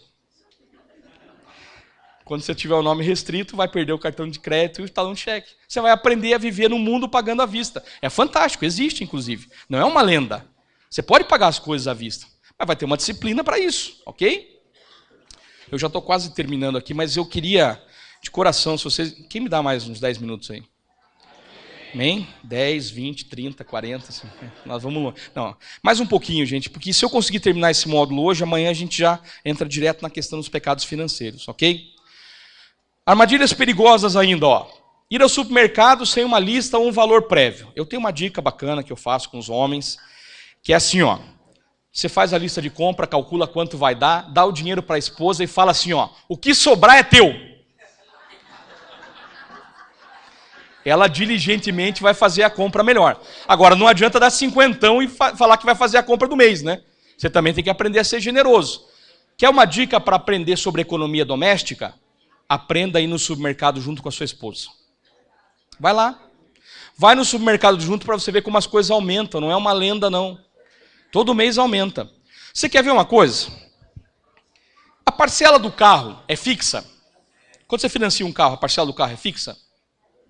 Por exemplo, né? Você ganha R$1.000 por mês e paga R$500 de prestação do carro. Tá? A parcela é R$500 sempre, não é? Durante o contrato todo, né? Aparentemente ela é fixa. Tem alguns contratos que ela tem alguma variação, mas normalmente você compra o carro e a parcela é fixa até o final. Mas ela é fixa mesmo? Claro que não. Porque vamos imaginar que nesse exemplo você ganha 1.000, gasta 500 com o carro e não tem mais nada para pagar. Só fazer a compra do mês. Beleza? Então, ganhou 1.000, no primeiro mês você pagou 500 do carro. Quanto você tem para ir no supermercado? 500. Aí você vai e faz uma quantidade de compras, né? Digamos que esses R$500, só para exemplo, dê para comprar 10 quilos de carne e 10 quilos de arroz. Pior que está chegando meio perto o exemplo já, depois vou ter que dar uma ampliada, né? Ok? No segundo mês, você ganhou 1.000, a parcela do carro é 500. Quantos quilos de arroz e carne você já compra no segundo mês? 9 ou 8, né? Aí no terceiro mês, o que acontece? R$1.000 você ganha, R$500 de prestação do carro, você vai lá e compra 7 quilos, 6 quilos de arroz. No final do ano, se tudo der certo, você come cachorro quente. Você está entendendo como é que funciona? A parcela é fixa, mas ela come o seu poder de compra. Daí vem a recomposição salarial. A recomposição salarial é recomposição salarial? Então no quinto ano você está comendo paçoquinha. Porque não tem como, não vai ter recomposição que aguente. A gente vai perdendo o poder de compra. Então parcelas, elas atrapalham o seu poder de compra, ok? Se você faz 10 vezes de R$100 e você ganha 1.000, durante 10 meses você ganha 900. Olha só. Ah, mas eu tenho 500 de prestação. Você ganha 500 durante 10 meses. Pode atrapalhar muito a sua vida financeira. Ir à loja sem objetivos de compra é um problema sério. Ah, estou só olhando, daqui a pouco você vai lá e compra. Não é assim? Não relacionar as contas mensais é um problemão. Não relacionar os gastos diários é um outro problema. Deixar de poupar ou se preparar para momentos difíceis é um problemão. Achar que as emergências não acontecem também. Não trabalhar com dedicação também é um problema. E ficar se iludindo em achar o pote de ouro também é um problemaço. E hoje em dia o que mais tem é isso, né? Quando alguém chegar para você e falar assim, escuta, tem um negócio bom para você ganhar dinheiro. Não precisa nem trabalhar. Ó, pode fugir que é problema. Quando ele falar que não precisa nem trabalhar, pode fugir que é problema. Não, mas é só você indicar 5 pessoas que você vai ficar milionário. Já ouviu essas histórias? É? Essas coisas arrebentam as famílias. Essas coisas dão problema. Essas coisas não funcionam. O que funciona mesmo é isso aqui, ó. Simpatia para ganhar dinheiro. Acorda cedo, toma banho e vai trabalhar. Isso é fantástico, poderoso. Funciona. Quanto mais você trabalhar, mais o Senhor vai te prosperar. Amém? Quanto menos você trabalhar, mais a preguiça vai fazer diferença na sua vida e mais você vai sofrer. Então é melhor trabalhar direitinho. Amém? Você concorda comigo que muito do que a gente vive hoje na nossa vida financeira tem a ver com o que os nossos pais viviam? Você sabia disso? Talvez algumas palavras que foram faladas por autoridades sobre a sua vida, como pais ou tios, fazem diferença na sua vida financeira hoje. Você quer ver um exemplo? Talvez você já tenha escutado algumas frases como essa aqui, ó. Ah, só se eu comprar a prazo é que dá para fazer as coisas. Só se eu pegar dinheiro emprestado no banco que dá para começar um negócio. Menino ou menina, você não presta atenção em nada, né? Não sabe nem contar o troco. Você tomou aquele tapão na cabeça porque não contou o troco direito no dia que voltou da panificadora. Ah, menino, lava a mão, você pegou no dinheiro, isso é sujo. Sou pobre mesmo, nunca terei as coisas. Com ou sem estudo, ficarei nessa vidinha mesmo. Ganho mesmo uma mixaria, mas tem gente pior que eu. Só isso, que porcaria de salário, isso não dá pra nada. Sou um burro, não consigo ganhar bem. Só se eu roubar da empresa que vou ter um carrão. Ah, é só um clipe, ninguém vai notar que eu levei pra casa. Um dia é resma do papel, um dia você imprime o trabalho de faculdade, um dia você leva a impressora pra casa, um dia você leva o cofre. Evolução do crime. Só quando eu conseguir pagar as contas é que eu vou ser dizimista. Só a título estatístico, quem já ouviu frases parecidas com essa na sua vida que levanta a mão? A grande maioria. Satanás trabalha lançando dardos na nossa mente. E essas coisas ficam ocultas. Você quer ver um exemplo disso? Fui atender um empresário uma vez, um jovem empresário, e ele me falou o seguinte, André, a minha empresa está crescendo, está indo tudo bem, mas eu não consigo guardar R$1.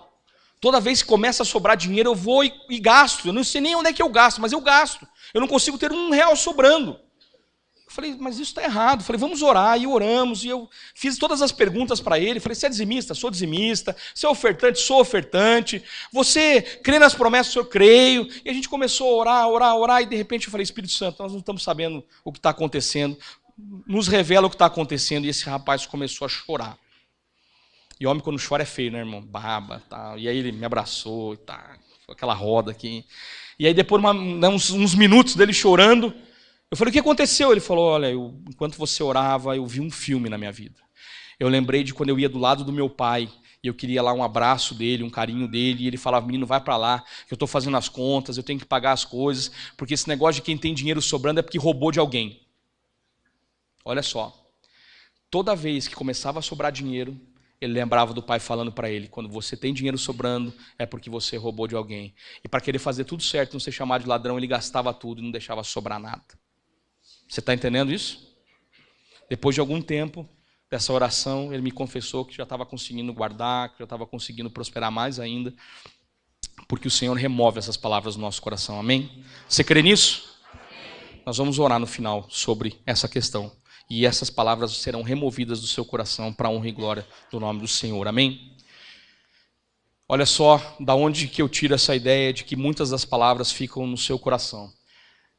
Pastor Cote, da Jocum, no livro A Cura e Edificação do Líder, ele diz assim, é interessante ressaltar que o grande desafio de Deus em relação ao povo de Israel não foi tirá-los do Egito, mas foi libertá-los da mentalidade de escravos. Foram necessários anos no deserto para retirar as feridas e os conceitos impostos pela ímpia e arrogante liderança do faraó. Que era quem na face da terra naquela época? O cão. Ele fica impondo conceitos na sua cabeça para você não prosperar. Mas em nome de Jesus você vai prosperar. Amém? 2 perguntas, nós já estamos terminando. Primeiro, como você guarda suas moedas? Elas têm algum propósito? Tem um cofrinho, um porquinho, um ursinho, uma garrafa PET? Lá em casa, todo cofrinho tem um propósito. São 3, na verdade.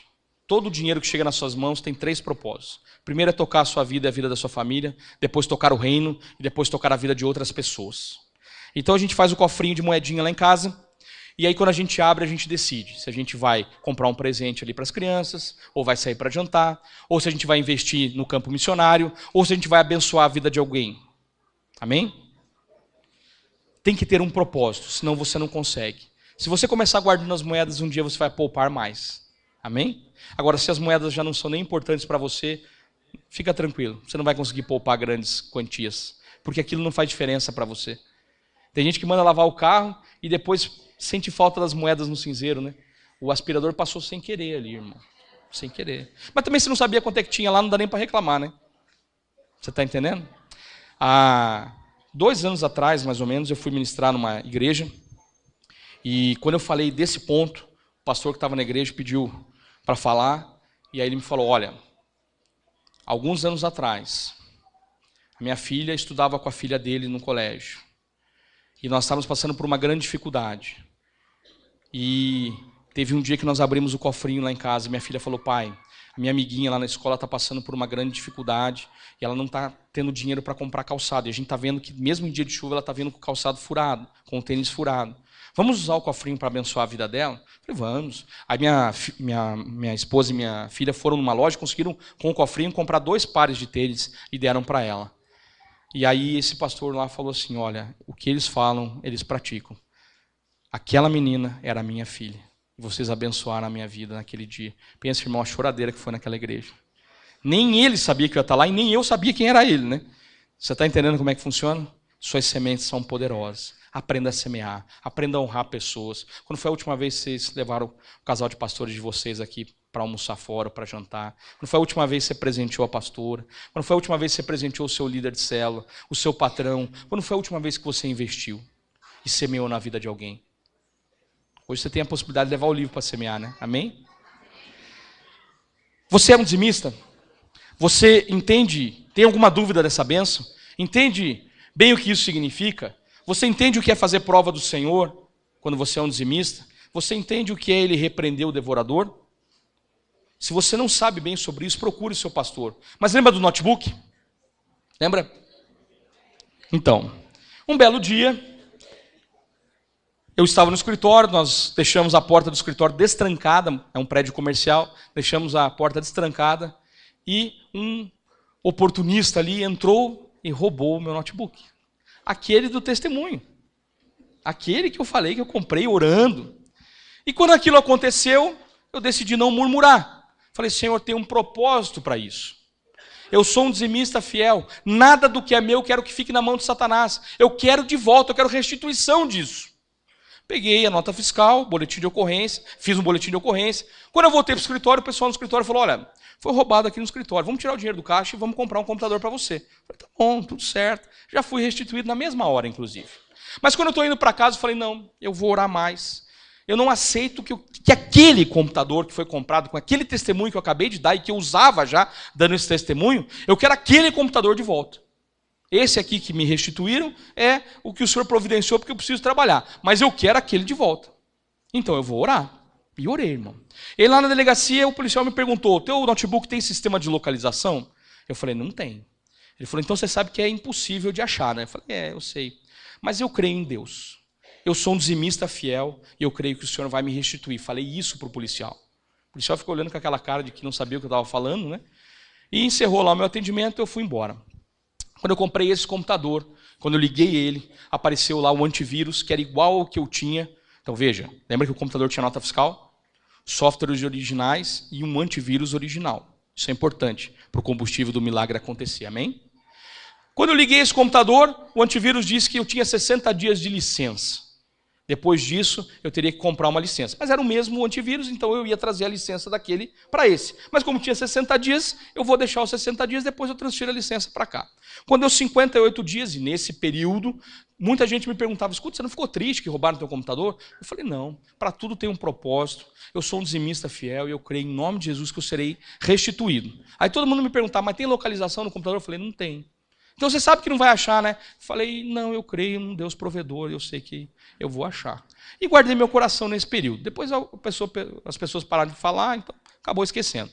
Quando deu 58 dias, eu fui instalar a licença, o Norton Antivírus me disse, esse testemunho está todo no meu Facebook lá. O Norton Antivírus, naquele atendimento eletrônico, disse, sua licença está em uso. Eu falei, olha que ladrão abusado, ainda está usando o meu antivírus ainda. Mas tudo bem. Olha, eu tive o computador roubado, está aqui o boletim de ocorrência. Aí ele falou, vou ter que confirmar alguns dados, ok. Como era o nome do computador? Eu falei, era André Rummel mesmo, meu nome. Aí ele, é isso mesmo, ok. Aí foi dando ali. Ele falou, você reconhece o nome deste computador que está em uso agora? E aí deu o nome de uma pessoa. Não era João da Silva, era um nome muito específico. Quando eu vi aquilo, eu chamei todo mundo ali do escritório e falei, vem cá. Vocês vão ver um milagre acontecendo. Peguei aquele nome, joguei no Google, só tinha aquele ser humano na face da terra. Só ele. Apareceu onde ele trabalhava, que era numa loja de informática. Apareceu quem ele era, a foto dele. Apareceu o nome da namorada, da mãe, o CPF. Apareceu tudo dele. Imprimi aquilo e fui na delegacia. O rapaz lá, o investigador, olhou e falou, o indício é forte, mas sabe como é que é, né? Eu falei, eu sei. Deus me disse que ia me restituir. Então, em nome de Jesus, você pode ir lá que ele vai. Já falei assim que é para ele não pedir nada, né, irmão? Você entendeu, né? E realmente ele não conseguiu, né? Porque depois desse testemunho ele não teve como. Fomos lá. Chegamos lá, o rapaz não tinha ido trabalhar. Aí o policial falou, olha, agora ele vai jogar o computador no rio e vai dizer que não sabe do computador. Eu falei, não, eu sou dizimista fiel, eu creio que o Senhor vai restituir. Ele, tá bom, vou pegar a carona nessa tua fé aí. Beleza, tá. Só que ele foi muito desanimado, né? E ficou o tempo todo reclamando de ter ido lá e tal. Mas na hora que ele foi falar com o dono da loja, eu falei assim, Senhor, o Senhor luta as minhas lutas. O homem virou um leão. Falou o negócio seguinte, se o notebook desse rapaz, eu não sei quem ele é, mas meu chefe mandou ele vir aqui comigo. Se o notebook dele não estiver lá na delegacia amanhã, tal hora, na hora do que eu estou convocando aqui, né? Estou intimando aqui, eu vou voltar aqui e quero ver a nota fiscal de todos esses computadores. O lábio do dono da loja branqueou. Nessa hora eu falei, uau, Senhor, obrigado. Ele virou as costas e começou a murmurar de novo. Falei, então foi Deus mesmo, né?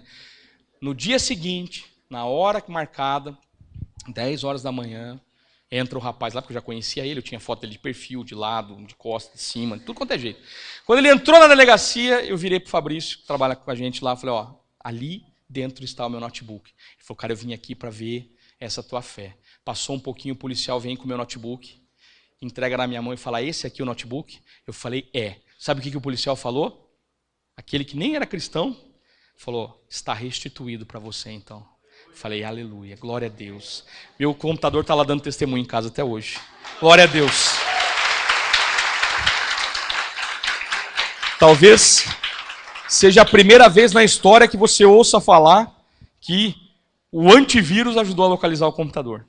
Eu mandei esse testemunho para Norton Antivírus, então, para você saber, vale a pena ser um dizimista fiel, amém? Tenho muitos testemunhos de como o Senhor repreendeu o devorador. Máquina de lavar lá em casa esses dias estragou. Falei, essa máquina é nova, não dá para fazer essa oração com uma máquina de 30 anos, né, irmão? Mas eu olhei para a máquina lá, a máquina é nova, orei, vai funcionar. Porque nós somos dizimistas fiéis, o Senhor repreende o devorador. Não posso consertar a máquina agora. O que aconteceu? Ligou a máquina, irmão, está lá dando testemunho até hoje. Um dia minhas filhas chegaram lá, elas e a minha mulher na frente, uma filha do lado, outra filha do outro, e a chapinha de cabelo, assim, posição de morta. Eu falei, o que aconteceu? Não, a chapinha parou de funcionar. Irmão, apocalipse. Chapinha na casa com 3 mulheres parou de funcionar. Deu zebra, irmão. Deu zebra total. Eu já fiquei apavorado. Olhei no relógio, falei, dá tempo de correr no shopping, porque era 9 da noite. Falei, vou comprar uma chapinha, senão amanhã não amanheça o dia. Daí eu falei, não, pera um pouquinho, essa chapinha não é aquela que nós compramos esses dias? É aquela que nós compramos. Falei, não, então, nós somos dimistas fiéis, vamos repreender o devorador. Põe na tomada que vai funcionar. Aí pôs na tomada, não funcionou, irmão. Aí eu falei, Senhor, eu vivo dando testemunho da tua fidelidade. Porque eu sou fiel contigo, o Senhor é fiel comigo. A tua palavra fala que o Senhor repreende o devorador. Eu não posso comprar uma chapinha esse mês, então essa tem que funcionar. Em nome de Jesus, pois na tomada funcionou, irmão. Está dando testemunho até hoje lá em casa. Desse jeito, irmão. Se você não tiver ousadia na palavra de Deus, você vai ter ousadia onde? Amém? Glória a Deus, né? Querido, só vou mostrar os slides para você agora. Não vai dar tempo de a gente passar por todos os versículos. Mas só para vocês terem uma ideia, todo esse trabalho está baseado em praticamente 100 versículos que vão estar nos próximos slides. Todo esse material eu vou semear na sua vida, amém? Todos esses slides vão estar à disposição de vocês a partir de amanhã.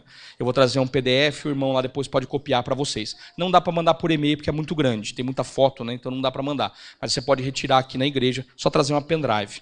Todo o material vai estar lá. Sei que bastante gente tirou foto, anotou, mas se eu contasse antes, você parava de anotar e parava de tirar foto, né? Então deixa assim, beleza? Você vai receber. Então você pode fazer um estudo sobre todos os versículos que estão aqui. Que fala do perigo do materialismo, fala das novas atitudes com relação ao dinheiro, depois você vai poder estudar bastante sobre isso. E aí aqui tem um aprofundamento da mordomia. Tem quase 80 versículos que comprovam que ser bom mordomo compensa. Amém? Olha só, quer ver? Ó? A base bíblica da mordomia.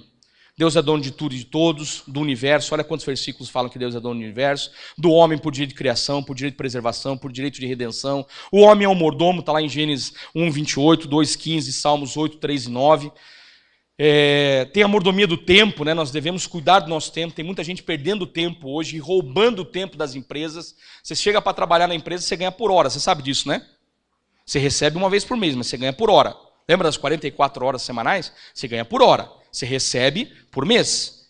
Se você ficar 1 hora por dia no Facebook, você está roubando quantas horas por semana da empresa?